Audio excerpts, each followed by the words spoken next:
Welcome back to the Chosen Journey, and this is our monumental chapter number 50 with Big Money Grip Steve Karsay and the Chosen Lawyer. Steve, can you believe it? We made it to 50 chapters already.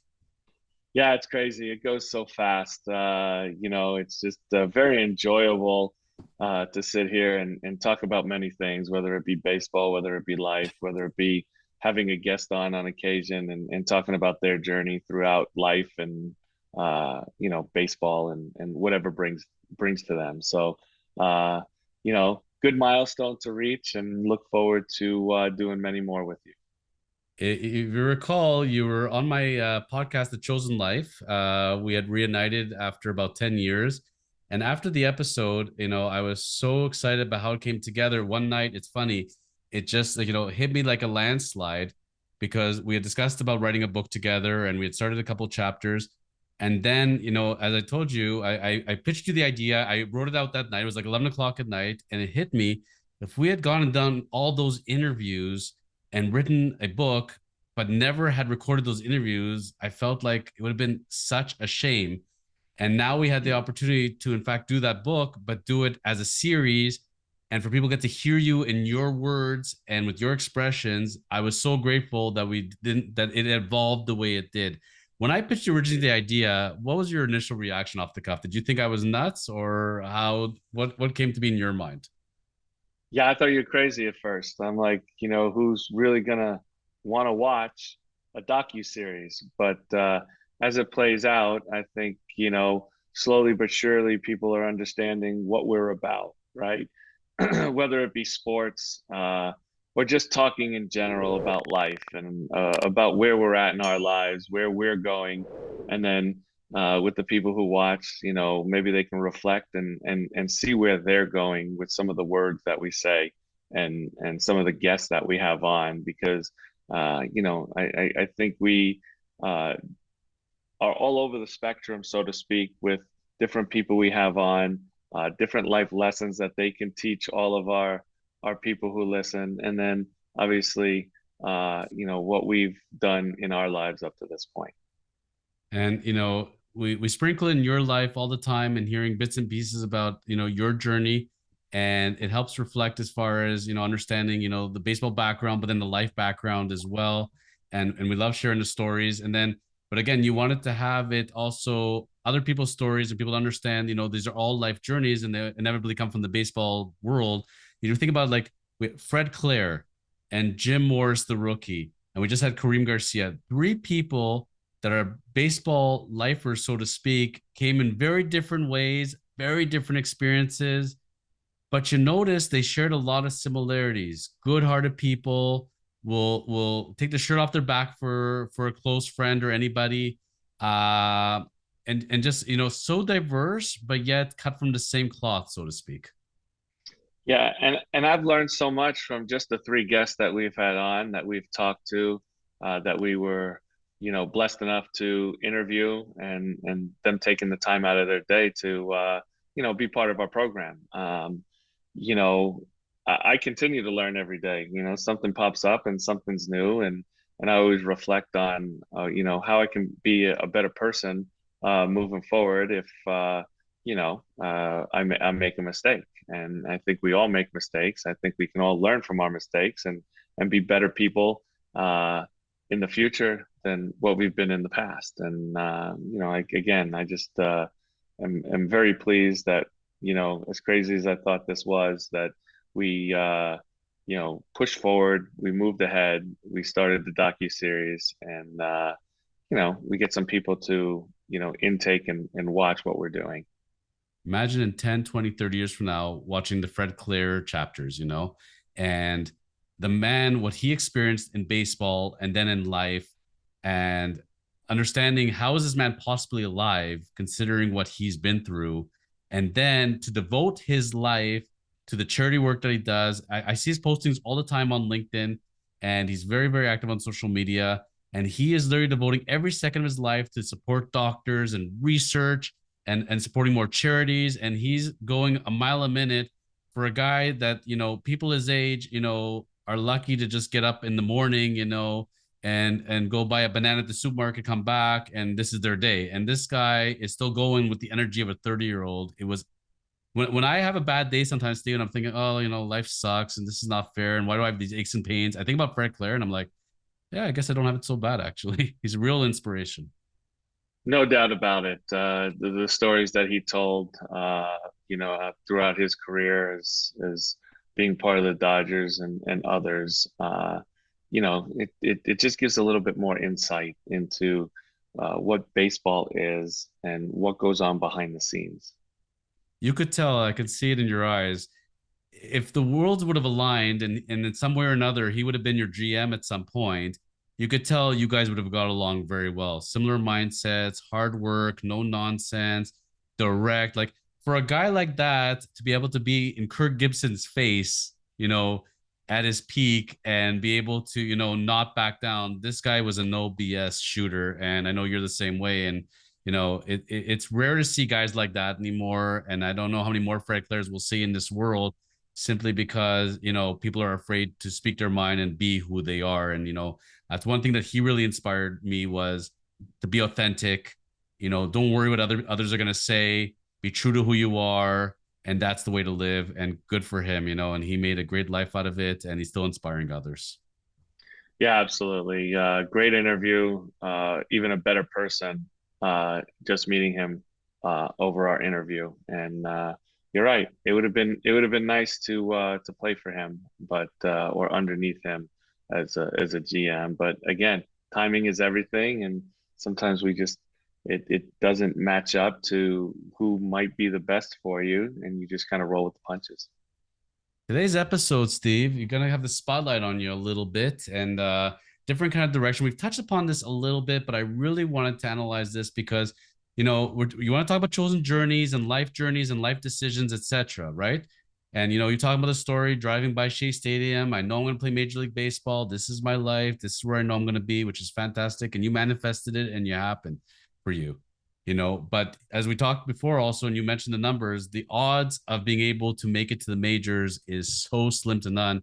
You beat the odds, my friend. Even though you knew and believed and worked hard, it's still, I remember I always bring up the example, you can go to almost any ballpark in any town. And there's a league here. It's called the Intercounty Baseball League. Where you got like those independents, right? And sometimes you have guys that were drafted. Some of them played in the minors. Some were undrafted.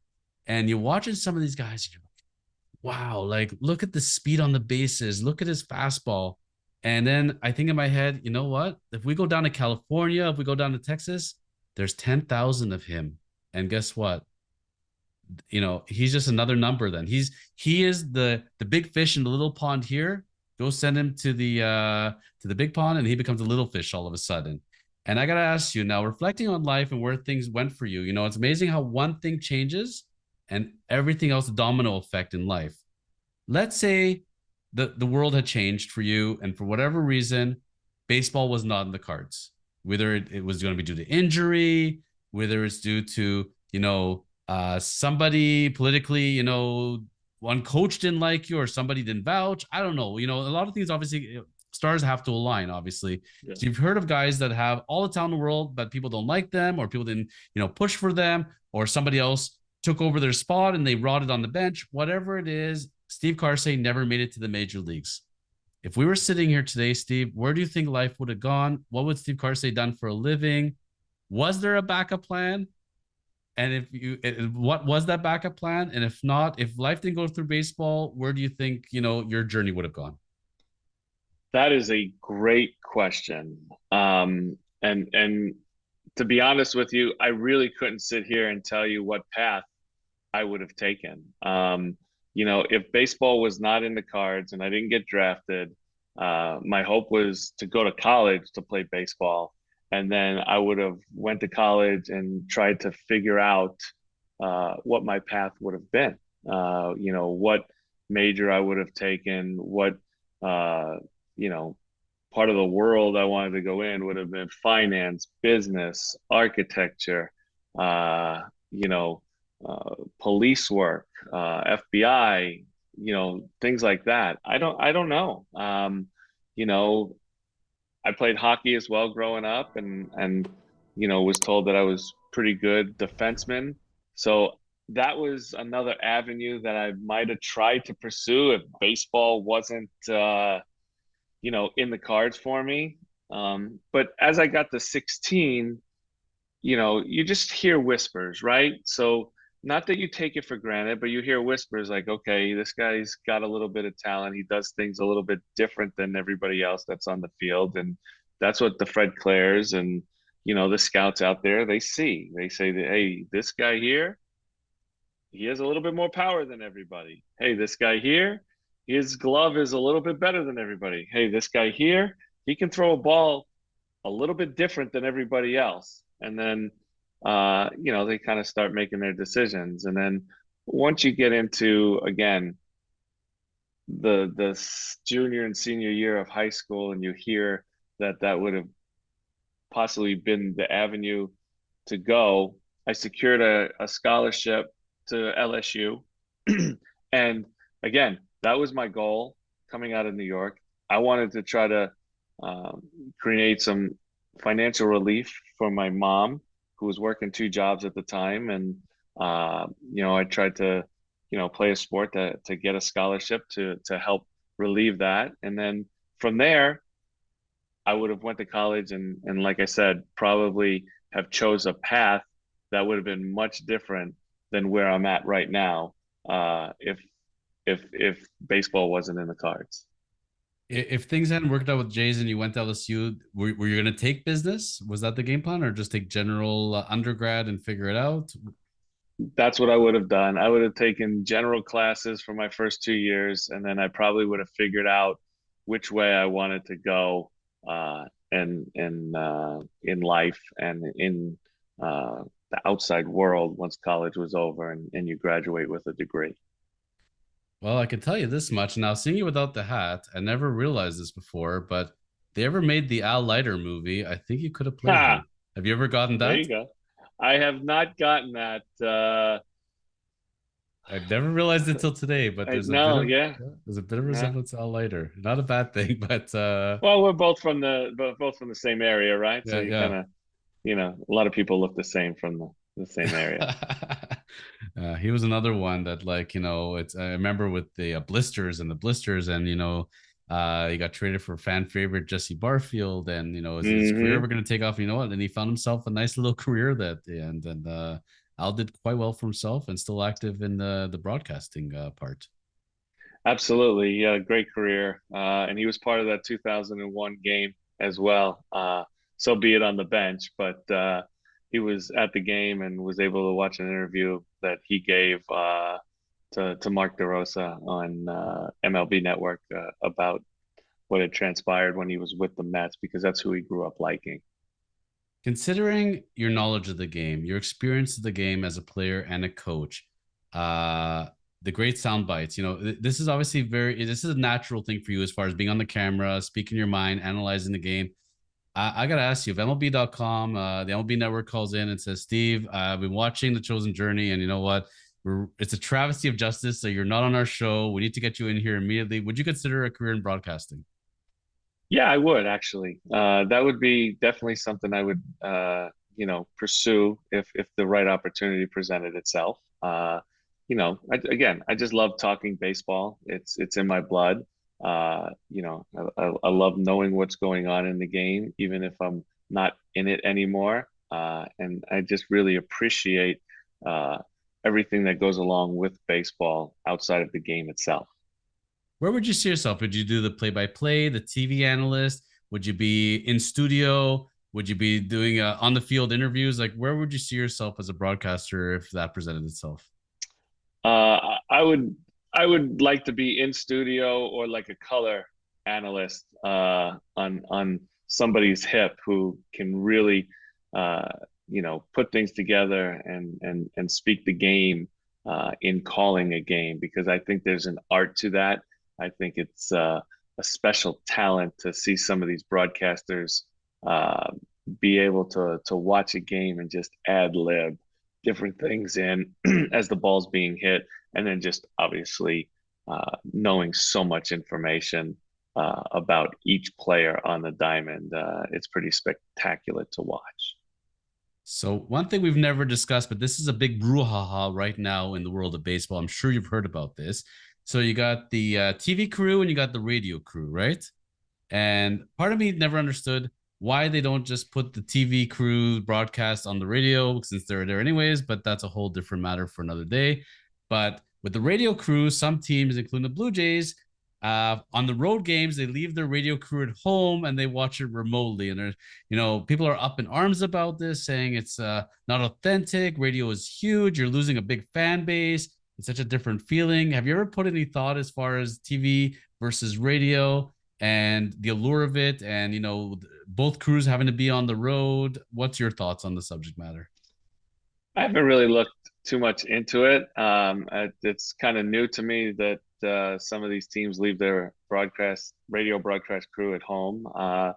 Obviously, many decades ago, radio was almost a way to listen to a game to understand it, as there wasn't many games on TV as they are today. So with the transition today, with TV and all of the games being broadcast and all of the money being there, I don't think many, I shouldn't say I don't think many people, there's just not as many people who tune in on the radio as they can now by popping on the TV or cable or satellite and watching a game with their own eyes.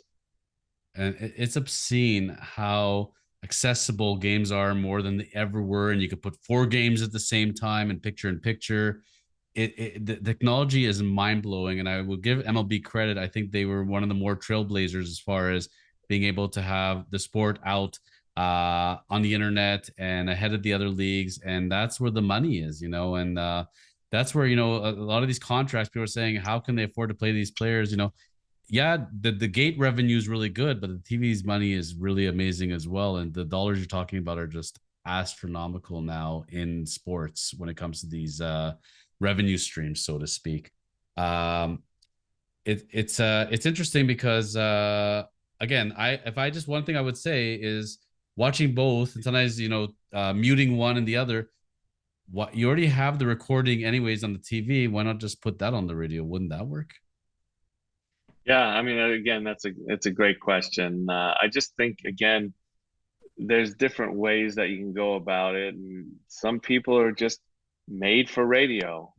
They just see the game differently, and they're going to announce it differently than the people on TV who are watching it and trying to explain it to a viewer instead of a listener. So the answer you gave, by the way, as far as the future goes, I did not expect FBI agent or hockey player. By the way, I expected a Kareem Garcia type answer where, okay, I'll go to any continent, I'll go pitch wherever league I can find, and I gotta ask you then, if the major leagues had not been in the cards at that point, let's say getting drafted but just never making it to the majors, would you have continued your pitching career if Japan came calling, Korea, or would you have looked for those opportunities? What's your gut feeling on that?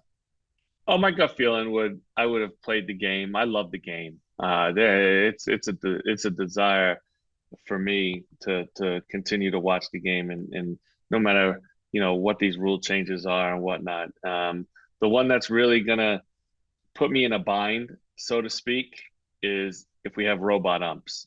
Uh, that's really going to put me in a spot where it might turn me off to not watching a game when I don't have a real umpire behind the plate and the human element to that, and a computer calling balls and strikes, because I just don't think that that's the way the game was meant to be played by the founders who started the game 150 plus years ago. There's always a human element to this game, and it just can't be run by computers 100%. I could see them replacing MLB general managers with AI, programming as far as all the trade histories that ever happened in the history of the game and then plugging in player stats. AI could do it. This is where it's really scary, but that's where we're headed. Eventually, they're going to be the ones leading us. So we shall see. They slipped into the last second, if I'm not mistaken. So we're going to have the runner on base in extra innings. Is that now back again? Yes, that's back again for the regular season. I think that's going to be a staple where, again, they're going to try to protect bullpens, protect arms, protect players getting sent out of the big leagues and down to the minor leagues because it really changes, the salary structure, not only for the team, but for the player. So, they don't want the 17 inning, 18, 19 inning games, even though they can be, exciting at times, but the shorten the game, I think they're going to do that for the regular season, and then for the postseason, obviously extra innings are extra innings. You play it as it is. So are you for it, against it, or neutral? When it first came out, I wasn't a big fan of it. As we played more games, there's a little bit of strategy to it, whether you're going to bunt, whether you're not going to bunt, whether you're going to use your closer in the ninth inning and use your secondary closer in the 10th inning if you score a run. I've come to adapt to that and like it a little bit more. I think it still takes away from the game, the history of the game a little bit, and the purity of the game. But I understand why they've made that decision. I understand that during the regular season they want to make the games a little bit shorter for many reasons, and I'm good with it. So besides broadcasting career wise with MLB Network, if Theo Epstein gives you a call and says, Steve, I've been watching Chosen Journey, really like what you're doing there and like your ideas. I think we need you in the commissioner's office and maybe you can help us shape the game a little bit. Would you take that call? I would take that call. Absolutely. That's one of the things, I always think about, you know, outside of everything else, imagine being able to make the decisions to shape the game itself now into the future, leaving a staple that way. I think that's pretty amazing. And for him to walk away from an executive position and winning World Series, shaping the game, credit on him. First of all, getting into that spot and being able to do that. I figured that's something that would interest you, knowing you as well as I do. But it's funny because it's another thing that people always have to remember: as few playing positions as there are and coaching positions, there's very few executive positions as well. There's only so many people as cooks in the kitchen. So the ones that do go into those positions, good on them because they're far and few between, right? Yeah, absolutely. I mean, they're important positions on both sides, whether it be, the Major League Baseball Players Association or executives in the commissioner's office, always trying to, shape the game, make the game better, make it more international, and just make it more exciting. Sometimes I feel like certain things might go over the top, but you always got to kind of have an open mind and see where things go and what transpires from those decisions. Amen. So we'll stop there for this chapter. We'll see you back next week. And another twist and turn is headed for Steve Karsay. Steve, thank you for your insights and knowledge as always. And we'll see you back next week. Absolutely, Jonathan. Thanks for having me, and look forward to moving ahead with chapters past number 50. Big number.